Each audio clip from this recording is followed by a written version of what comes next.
In today's video, I'm gonna show you guys a step-by-step DIY on how to add over 80 horsepower using only a boot mode tune and a KIES Wi-Fi ENET adapter. Now in today's video, we're gonna be demonstrating on my Mini Cooper Clubman S. If you have something like the base model or the JCW version, this process is exactly the same. Also, this process is exactly the same whether you have the F54 Clubman, the F55, the F56, the F57 Convertible, or an F60 Countryman. They all will have a tunable motor just like this, and you can follow our steps and it'll walk you right through the process. Now there are two ways to unlock and tune your DME. If you're like me, we will remove the DME, send it out, have it unlocked, and then we can tune our car. The other option is simply getting a KIES ENET adapter, plugging it in, buying a boot mode license, and you're good to go. And if you're not sure which process is required for your car, I'm gonna pass it over to Brian to give you a full explanation so you know exactly what to do. For today's video, we're going to need two tools. First is the KIES Wi-Fi ENET adapter. This is the interface that connects the car to my phone, and then we're just going to be using a regular everyday iPhone. You can also do this project on Android. So with that, let's plug this bad boy into the OBD down here. Now with the Wi-Fi ENET adapter plugged in,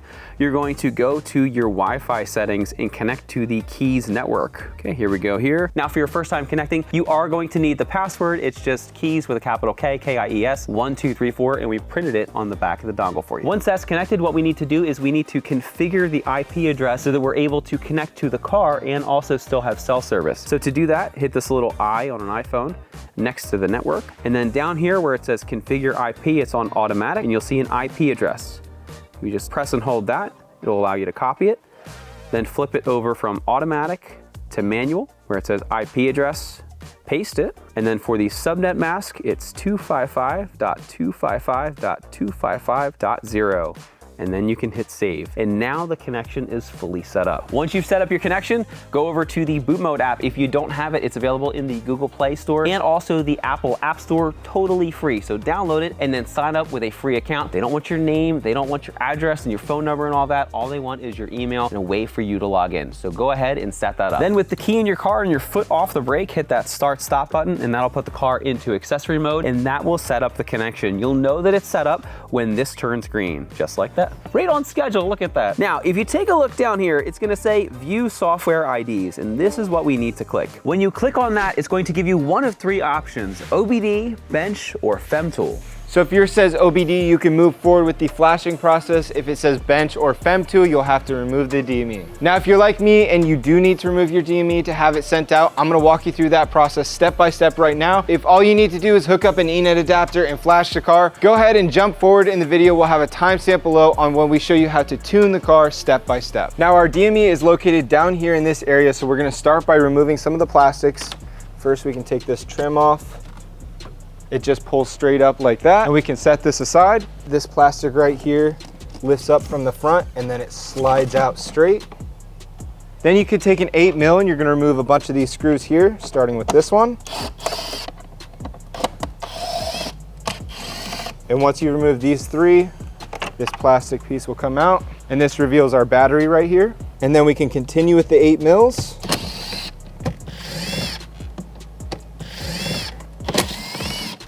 And then this piece will slide out just like that. Then you can take a pick tool and remove this piece right here.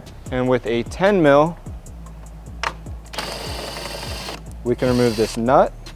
And now this plastic piece will come right off just like that. Now for viewing purposes, I am gonna remove the intake. I have an MST intake on here. You could do the same with your factory intake. You don't have to do this. You can reach the bolts down below. They're a little hard to see right now. And then this plastic will come out and you'll be able to access your DME. However, so you guys can see what I'm doing, I'm just gonna remove this now.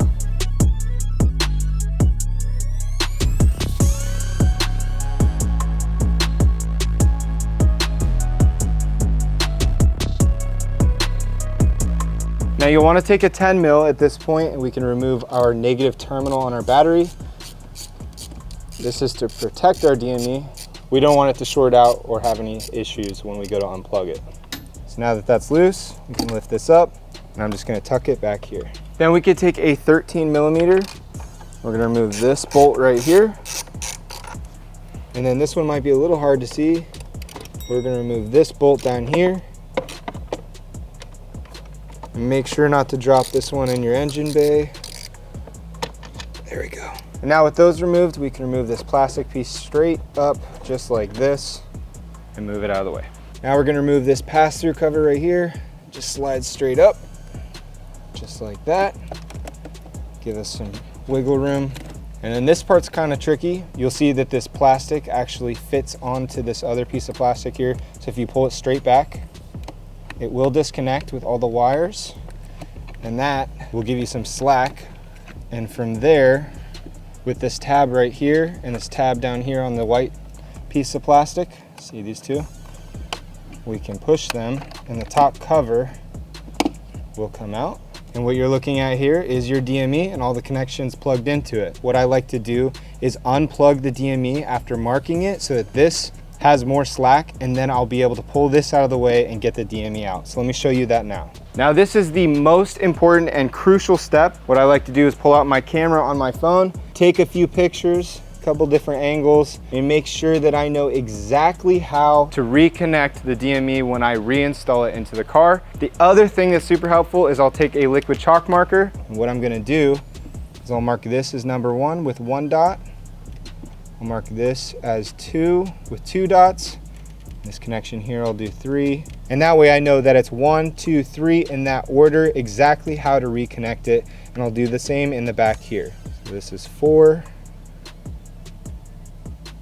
This one will be 5. Oop.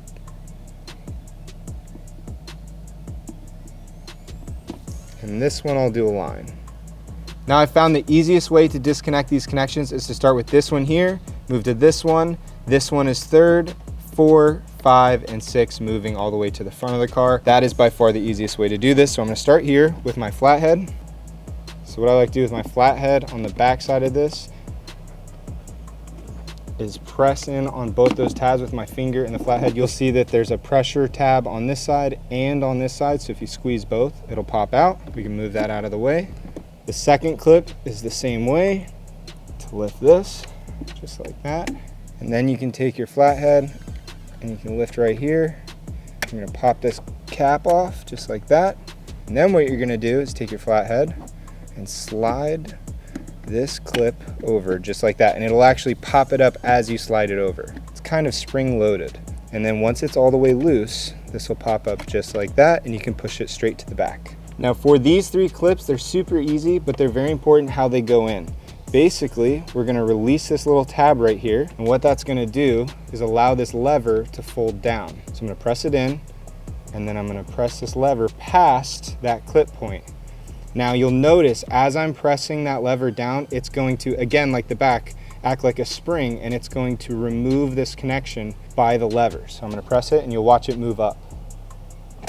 See, pops up just like that, and then the connection will come straight off. Now why this is important is we have a lot of people that'll reach out and be like, hey, the connection's not going back. Well, it's very important that when you reinstall it, you press it down, you allow it to click, you'll see that lever engage, and then you use the lever to load it back into place all the way until it has an audible clip. This makes sure that it's fully secure and that you won't have any issues. So moving forward, I'm gonna disconnect this, move it out of the way, do the same for the second one here, move it out of the way, and last, just like that, move it out of the way. Now that we have the connections undone, this relieves some pressure here, and that's why I folded these 3 forward just like that. And what I'm able to do is slide this plastic up, and that will give me room to pull the DME straight up.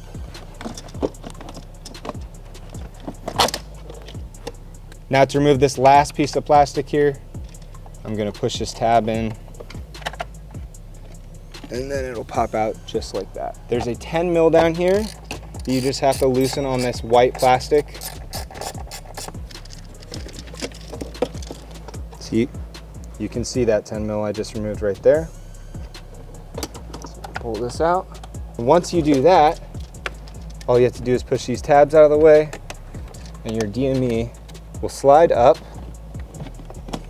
and it'll come out just like this. All right, now that we have the DME outside of the car, this is by far the most important part. We are going to label it very distinctively, your address, your name, your VIN number. You wanna make sure that all the details that we need to know how to get it back to you, where it goes, who it goes to, is written on the DME, as well as bubble wrap this as much as you possibly can. So that way when you ship it out to us, it is overly protected. It's gonna make it all the way to our warehouse that is here in New Jersey. It doesn't go anywhere else. It is at our facility. We'll be able to go through the process and unlock this for you, and then we pay for the overnight shipping to get it right back to you so you can reinstall it in your car. So now that we've covered the shipping process, and once you receive this back, you reinstall it in your car, we are now ready to tune the car and gain a bunch of horsepower. All right, so the first part of the process is just like earlier when Brian walked you through it. We're gonna take the KIES ENET adapter, we're gonna plug it in and connect to it in the Wi-Fi settings. And now I'm gonna go over to boot mode. I'm gonna connect to my car. Now, as you saw the screen turn from red to green, it's showing that it's available to connect to the car and that it is reading the car. If you don't have the car in accessory mode, which is just turning the start stop button on one time, it obviously won't read. So the car is in accessory mode. We are ready to connect, and I'm gonna click the start. Now at this point, if you haven't already created an account, you'll need to do that to actually connect all the way into boot mode. And you'll see this home screen where the vehicle is connected, and it will show whether or not you have an active license or not. If you do not have it as an active license, you'll need to go purchase a license for boot mode at somewhere like kies.com, and then you'll be able to activate your license here. And from this point, we can proceed to flashing the car. We're gonna tap the menu icon at the top left. We can scroll down to maps. And this is the page where it will hold all your maps from your stock tune to your new tune that you're gonna flash the car with. So we're gonna actually go over to OTS maps. That stands for off-the-shelf maps. So I'm personally going to run the stage 1 tune. I'm gonna select my fuel type right here. We have the option for 91, 93, ACN 91, that's Arizona, California, Nevada, because they have a different type of gas there. And we also have an OTS map for E30 or an ethanol blend, but I'm gonna run 93 here in New Jersey. So I selected that, and I'm gonna download my stage 1 tune by clicking this little cloud icon right here. It's gonna ask to confirm. I'm going to say yes. Give it some time as it downloads your map into your My Maps. And then from this point, you can see the check mark, and you can slide back over to My Maps, where it will show your tune that you're gonna flash the car with. Now, as you can see, I've already done this, but if you haven't already, you'll want to download your stock tune so you have a backup file of it, and then it will turn into a check mark just like we did for the new tune. Once you've downloaded this, we can go into clicking stage 193 octane to tune the car. We can click the icon in the bottom right corner, and then we can select flash. And then we can click flash one more time, and it will give you a warning. It is always a good idea to hook up a battery charger, which we have hooked up to the car right now, and then we can proceed and click flash. Now, I do want to give you an important disclaimer. As this process is happening, you're going to see drivetrain malfunctions and errors and all this stuff pop up. It looks like a giant Christmas tree on your dash is lighting up, but there is no need to worry. This is part of the boot mode process, and at the end, it will clear out all the errors. It's just running through all the coding process. So don't be afraid by this, because it seems very alarming, but it's actually part of the process. All right, we're at 99%, 100%. And this is where it's going to clear out all the errors here, and everything's going to go away. And you'll see it turn green when everything is done. Ignore the brake light. I have to replace my brakes, but that's in an upcoming video. Now from here, what we want to do is click done. We're going to cycle our ignition off. We're going to give it about 5 seconds, and then we can turn the car on. It's as easy as that. So let's go out and check out how the new tune is. All right, guys, we are out here on our very first road test to see how boot mode feels with the extra 80 horsepower from a roll here. Let's see how it feels. Dude, holy cow. This pulls so much harder than before. It's like seriously night and day. I mean, 80 horsepower when you only have 190 to start with is gonna completely transform the car. It puts you back in your seat so much more than you'd expect. All right, so that's what it was like with a roll. Let's do a launch real quick. Yeah! It's funny, me and Brian always say the best two mods you can start with when you start modding your car is a tune and an exhaust, and that is 100% the truth. With all my cars, those are the first two mods I do, and this completely transforms the car. Not only that, but I also hear the exhaust a lot better because boot mode has some burbles and stuff built into the tune, and this is like the perfect pair. I would absolutely start here with a tune and upgrading the exhaust. If you're unsure of what to do with your first two mods, this is by far the way to start. I can't believe how much it woke the car up. Kind of want to see what stage 2 is like though. All right, so I don't know if you guys can tell with how much I'm smiling, but this mod is absolutely awesome. It transformed my car. And it's funny when you think about it, you could get like 5-10 horsepower from an exhaust or an intake, and those make the car sound incredible, but getting 80 horsepower within 5 minutes with the boot mode flash tune is just mind blowing. It completely transforms the car. So if you're looking to pick something like this up for your Mini Cooper, reach out to us at info@kies.com and our team will be happy to help you out, or check us out at kies.com and you can find all of these mods. Everything will be listed for you down in the description. Thanks for watching and we'll see you in the next video.